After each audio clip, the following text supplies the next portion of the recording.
حضرت انس رضی اللہ عنہ فرماتے ہیں کہ ایک مرتبہ نبی کریم صلی اللہ علیہ وسلم مسکرا رہے تھے۔ حضرت عمر رضی اللہ عنہ نے پوچھا، اللہ کے رسول آپ کیوں مسکرا رہے ہیں، کیا وجہ ہے؟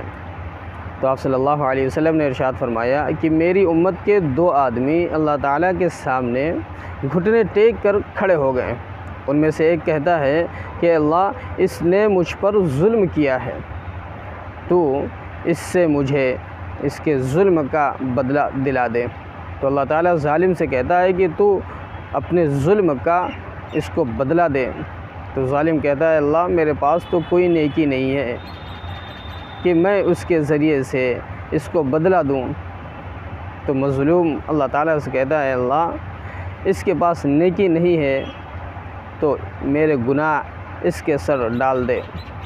یہ کہتے ہوئے نبی پاک صلی اللہ علیہ وسلم رو دیے اور فرمایا کہ وہ بڑا ہی سخت دن ہوگا کہ ہر شخص اپنے گناہوں کو دوسرے کے سر ڈالنے کی کوشش کرے گا۔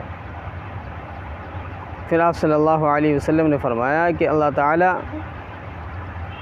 اس مظلوم سے فرمائے گا کہ جنت کی طرف دیکھو۔ وہ جنت کی طرف دیکھے گا تو کہے گا کہ یہ تو چاندی، سونے اور موتیوں کے بنے ہوئے محل ہیں، یہ کس نبی اور کس شہید یا کس صدیق کے لیے ہیں؟ تو اللہ تعالیٰ فرمائے گا کہ یہ محل ان لوگوں کے لیے ہیں جو اس کی قیمت ادا کر دیں، جو اس کی قیمت ادا کر دیں یہ محل اس کو دے دیے جائیں گے۔ وہ پوچھے گا اس کی قیمت کون ادا کر سکتا ہے؟ تو اللہ تعالیٰ فرمائے گا کہ تو ادا کر سکتا ہے۔ وہ کہے گا کیسے میں اس کو ادا کر سکتا ہوں، اس کی قیمت کیسے ادا کر سکتا ہوں؟ اللہ تعالیٰ فرمائے گا کہ تو اپنے اس بھائی کو معاف کر دے، اس کے بدلے میں تجھے یہ جنت مل جائے گی۔ وہ کہے گا میں نے اب اس کو معاف کیا۔